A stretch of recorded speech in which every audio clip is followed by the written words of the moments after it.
கல்வாரி மலையில் இயேசு கிறிஸ்து தீமையிடமிருந்து போரிட்டு போரிட்டு போரிட்டு காப்பாற்றுகின்றார். ஆனால் இன்று நாம் சாத்தானை ஜெயிக்க வைத்து கொண்டே இருக்கின்றோம். இயேசு கிறிஸ்துவனுடைய பக்கம் நின்று மாம்சத்திற்கு எதிராக, மாம்ச இச்சைகளுக்கு எதிராக போராட புதிய இஸ்ராயல் மக்களை ஆண்டவர் நம்மை அழைக்கின்றார்.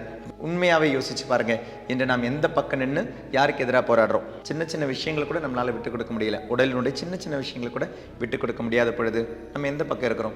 ஒரு உபவாசம் நம்மளால் முடியல, ஒரு நோன்பு நம்மளால் முடியல, சில உணவுகளை தவிர்க்க நம்மளால் முடியல, சில பழக்கங்களை தவிர்க்க நம்மளால் முடியல, சில இச்சைகளை தவிர்க்க நம்மளால் முடியல, சில பேச்சுகளை தவிர்க்க நம்மளால் முடியல. அந்த மாம்சத்திற்கு இச்சையாக உடனே செஞ்சிடறோம். மாம்சம் ஜெயிச்சுக்கிட்டே இருக்கும் பொழுது ஆன்மா தோத்துக்கிட்டே இருக்கும்.